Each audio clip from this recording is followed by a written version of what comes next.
অনুরাগের ছোঁয়া আজকের পর্বের শুরুতেই দেখা যায় সবাই মিলে আহত রূপাকে হাসপাতালে নিয়ে এসেছেন। ডাক্তার এসে জানাচ্ছেন যে রূপার কন্ডিশন একেবারেই ভালো নয় এবং তারা তাকে দেখছেন। এই খবরে একদিকে যেমন চাপা উত্তেজনা, অন্যদিকে বাইরে শুরু হয়ে যায় তুমুল পারিবারিক ঝামেলা। আদিত্য এই পরিস্থিতিতে বড়মার উপরে মারাত্মক রেগে যায়।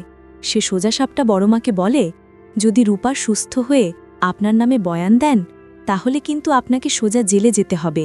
কিন্তু পরমাও নিজের অবস্থানে অনড়। সে দৃঢ়ভাবে বলে, আমি অপরাধ করেছি, দরকার পড়লে আমি জেলে যাব, তাতে আমার কোনো অসুবিধা নেই। এই সময় তাদের ঝগড়ায় যোগ দেয় সুদীপা। সে বলে, ও তো একা অপরাধী নয়, ও যদি অপরাধ করেও থাকে তার পেছনে একটা ইতিহাস আছে, আর সেই সঙ্গে আপনারা সবাই জড়িত। সুতরাং নিজের দোষটা অন্যের ঘাড়ে দিয়ে বাঁচার চেষ্টা করবেন না। আদিত্য তখন বিরক্তি প্রকাশ করে সুদীপাকে চুপ করতে বলে। ভাই অভ্র তার বোন পরমাকে বোঝানোর চেষ্টা করে যে এখন এসব কথা বলিস না, এখন যেটা চলছে সেটা নিয়ে বরঞ্চ ভাব। কিন্তু পরিস্থিতি আরও ঘোরালো হয় যখন পরমা সুদীপার উপর রেগে যায়। আদিত্যের সামনে অপমান করায় সে মনে মনে কষ্ট পায়। সকলের সামনে আদিত্য তাকে অপমান করছে দেখে সে ভাবে এর জন্য সুদীপাই দায়ী। পরমার আগে সুদীপাকে বলে, তুমি আমার হয়ে কেন কথা বলছো? ইনফ্যাক্ট তুমি কেন, কেউই আমার হয়ে কথা বলবে না। আমি অপরাধী, আমি খারাপ, আমি বুঝে নেব।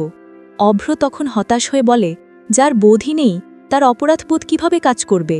তাকে বলে লাভ নেই।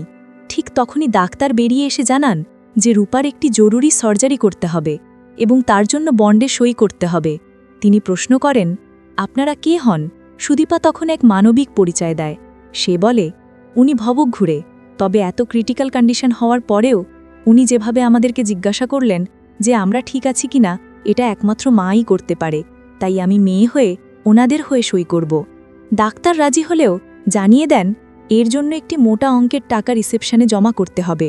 সুদীপা স্বীকার করে এই মুহূর্তে তার কাছে টাকা নেই। এদিকে আদিত্য এবং অভ্র টাকা জোগাড়ের চেষ্টা করলেও ডাক্তার জানান সময় নষ্ট না করে দ্রুত টাকা জমা দিতে হবে। অন্যদিকে বাড়িতে দেখা যায় কুন্তলার আগমন। সে এসে শান্তির জন্য পুজো করার কথা বলে। বাড়ির সবাই কোথায় জানতে চাইলে বড়মা জানান বড় বউ তার বাপের বাড়ি গেছে আর ছোট ছেলে বউ কালীবাড়ি গেছে কিছু নিয়ম পালন করতে। এই সময় পরমার মা বাবা আসেন এবং জানান পরমা তাদের বাড়ি যায়নি। সবাই অবাক, পরমা কোথায় গেল? তখন আদিত্য এসে জানায় পরমা একজন মহিলাকে প্রায় মেরেই ফেলেছিল, আর সেই কারণেই তারা সবাই হাসপাতালে। রূপার অপারেশনের জন্য সে বাড়িতে ক্যাশ নিতে এসেছে। আদিত্যের বাবা যখন রাস্তার কারোর জন্য টাকা দিতে আপত্তি জানান তখন আদিত্য স্পষ্ট করে, আমাদের বাড়ির সদস্য তাকে মেরে ফেলেছিল, সুতরাং তার সমস্ত খরচের দায়টা তো আমাদের উপরেই বর্তায়, তাই না? এই বলে সে টাকা নিতে যায়। কুন্তলা তখন ভবক ঘুরে মহিলাটির কথা শুনে সন্দেহ করে।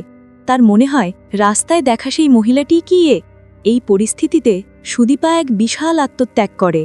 সে তার বাবার দেওয়া নাম লেখা চেইন ও লকেটটি বিক্রি করতে গয়নার দোকানে যায়। দোকানদার বারবার জিজ্ঞাসা করলেও সুদীপা জানায় যে তার কিছু করার নেই, এমার্জেন্সি, একজনকে তার বাঁচাতেই হবে। তার মনে হয় রূপাকে না বাঁচাতে পারলে যেন খুব বড় একটা ভুল হয়ে যাবে। সুদীপা সেই টাকা নিয়ে দ্রুত হাসপাতালে আসে এবং টাকা জমা করে দেয়। এরপরেই অপারেশন শুরু হয় এবং সুদীপা ও বড়মা দুজনেই রূপার সুস্থতার জন্য ঈশ্বরের কাছে প্রার্থনা করেন। অপারেশন শুরু হওয়ার পর বড়মা আর পরমা সেখানে এসে পৌঁছায়। পরমা শাশুড়িকে দেখে মা মা বলে কেঁদে ওঠে এবং বড়মা তাকে সামলায়। আদিত্য এসে দেখে টাকা অলরেডি জমা হয়ে গেছে। কে জমা করেছে জানতে চাইলে সুদীপাকে দেখে সে অবাক হয়ে যায়। আপনি টাকা জমা করেছেন? আপনি কোথায় পেলেন? সুদীপা স্পষ্ট জানায়, আমি যেখান থেকে পাই না কেন টাকা জমা হয়ে যাচ্ছে, আর যাই হোক না কেন আপনাদের বাড়ি থেকে আমি কখনো টাকা নেব না। আমার বাবার দেওয়া একটা চেন ও লকেট ছিল, সেটা আমি বিক্রি করে দিয়েছি, আপনাদের বাড়ি থেকে চুরি করিনি। সুদীপার এই কথায় আদিত্য স্তম্ভিত হয়ে যায়। কিছুক্ষণ পরেই ডাক্তার এসে জানান যে রূপা এখন ভালো আছেন, একটু পরে দেখা করা যেতে পারে। সবার মনে স্বস্তি ফেরে। এই সুযোগে কুন্তলা সরাসরি রূপার ঘরে ঢুকে পড়ে। সেখানে গিয়ে রূপাকে দেখে সে পুরোপুরি অবাক। নার্স তাকে বাধা দিলেও সে আশীর্বাদী ফুল ছোঁয়ানোর অজুহাত দেয়। সুদীপা এসে তাকে দেখে বিরক্ত হয়। রূপাকে দেখে সুদীপার মনে এক অদ্ভুত অনুভূতি হয়। কেন জানি না, একে দেখে আমার এরকমটা কেন মনে হচ্ছে, যেন উনি আমার কতদিনের চেনা। বুকের ভিতরটা এরকম উতালপাথাল করছে কেন? অন্যদিকে কুন্তলা মনে মনে বলে, আমি আদি অনন্তকাল ধরে তোমাদেরকে দেখে আসছি। রূপা যদি সেন্স ফেরে তাহলে তো সব বলে দেবে, তখন তো আমার সব খেলা মাঠে মারা যাবে। তার আসল রূপা জানার কৌতূহল বাড়তে থাকে। হাসপাতালের বাইরে আবারও শুরু হয় ঝগড়া। বড়মা আর আদিত্যের বাবা যখন পরমাকে নিয়ে যেতে চান তখন পরমা যেতে অস্বীকার করে, কারণ সে রূপার সামনে দাঁড়াতে পারবে না। আদিত্য বলে, ড্রিঙ্ক অ্যান্ড ড্রাইভের মতো এটাও কিন্তু একটা অপরাধ। কুন্তলা এসে পরমার হয়ে কথা বলে, রূপা ভবক ঘুরে হওয়ায় হয়তো পরমার গাড়ির সামনে চলে এসেছিল। সুদীপা প্রতিবাদ করে বলে, যতই কেউ সামনে চলে আসুক না কেন, চালককে সাবধানতা অবলম্বন করতে হবে। পরমা রেগে প্রশ্ন করে, তুমি কি বলতে চাইছো সুদীপা, আমি খুনি? আমি ইচ্ছে করে এরকমটা করেছি? এই সব কথা শুনে আদিত্যের মাথা গরম হয়ে যায়। সে চিৎকার করে বলে, চুপ কর।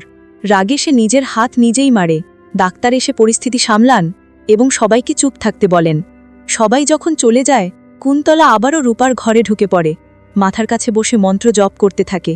সুদীপা আবারও তাকে দেখে বিরক্ত হয়ে প্রশ্ন করে। কুন্তলা তখন গুরুদেবের দোহাই দিয়ে বলে, সে সবার কল্যাণ কামনা করে, তাই তার কাছে সবাই সমান। এরপরেই সে মাথার মধ্যে ফুলস দিয়ে মন্ত্র জপ করতে থাকে আর মনে মনে কূটনীতি চালায়। এদেরকে কিছুতেই চোখের আড়াল করা যাবে না, এই বলে মুচকি হেসে আসছি মা বলে সে বেরিয়ে যায়। সুদীপার কাছে কুন্তলার আচরণ বেশ অদ্ভুত লাগে, কারণ সে কুন্তলাকে খুব একটা পছন্দ করে না। আর এখানেই আজকের পর্ব শেষ হয়। গল্পটি ভালো লেগে থাকলে অবশ্যই একটি লাইক দিন, কমেন্টে আপনাদের মতামত জানান, আর আমাদের পেজ ও চ্যানেলটি ফলো ও সাবস্ক্রাইব করতে ভুলবেন না। দেখা হবে আগামীকালকের নতুন পর্বে। ততক্ষণ পর্যন্ত ভালো থেকো। টাটা।